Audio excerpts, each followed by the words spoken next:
എന്നെ സ്വതവേ ഞാൻ തന്ത്രയാണ് തന്ത്ര എന്ന് പറഞ്ഞാൽ തന്നെ നമുക്ക് ബോധ്യം വന്ന് വിശ്വസിക്കുക എന്നുള്ളതാ. ആരെങ്കിലും പറഞ്ഞത് വിശ്വസിക്കണമെന്നില്ല. ദൈവം ഉണ്ടോന്ന് പോലും ഞാൻ പറഞ്ഞുകൊണ്ട് വിശ്വസിക്കരുതെന്നാ. നിനക്ക് നീ അന്വേഷിച്ച് കണ്ടെത്തുക എന്നുള്ള അവിടെയാണ് യുക്തി ചിന്ത വരണം. അബദ്ധ വിശ്വാസങ്ങളാണ് പലപ്പോഴും നമ്മുടെ ഈ സമൂഹത്തിൽ ദോഷങ്ങൾ ഉണ്ടാക്കുന്നത്.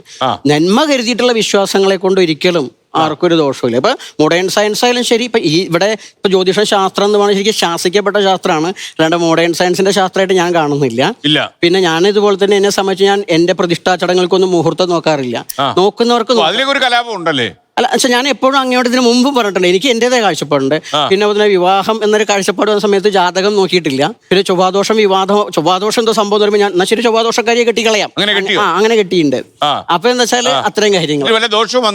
ദോഷമൊക്കെ സ്വതവേ എല്ലാ കുടുംബത്തിലുള്ള പോലെ ചെറിയ സംസാരങ്ങളൊക്കെ അല്ലാണ്ട് വേറെ പ്രശ്നങ്ങൾ. അയാൾക്കാണ് ചൊവ്വാദോഷം, എനിക്കല്ല ചൊവ്വാദോഷം. വിശ്വസിക്കുന്നവർക്കാകാം.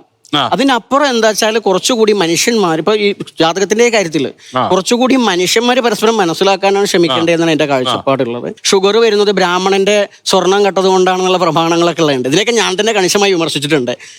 അതിന് പരിഹാരമാണ് ബ്രാഹ്മണനെ കാലി കഴിച്ചിട്ടും ഗോദാനം. അപ്പൊ ഇതൊക്കെ കർമ്മം കൊണ്ടായാലും ശരി, ജന്മം കൊണ്ടായാലും ശരി, ഏത് ബ്രാഹ്മണനായാലും ശരി. പിന്നെ അതുപോലെ വ്യാധികൾ ഉണ്ടാകുന്നത് പൂർവ്വകൃതമായിട്ടുള്ള പാപങ്ങളുടെ ഫലം, ഇതിനെയൊക്കെ നിഷേധിക്കുന്ന ആളാണ് ഞാൻ. ഈ ഡ്രഗ്സോ അല്ലെങ്കിൽ ലഹരി വസ്തുക്കൾക്ക് അടിമപ്പെടുന്നതിനേക്കാൾ ചെറിയ വിശ്വാസങ്ങളും ഭയഭക്തിയും ഒക്കെ ഉള്ളത് നല്ലതാണ്.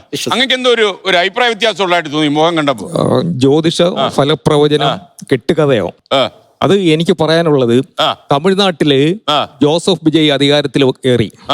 അതിന്റെ പിന്നില് റിക്കി രാധൻ പണ്ഡിറ്റ് എന്ന് പറയുന്ന ഒരു ജ്യോത്സ്യനായിരുന്നു.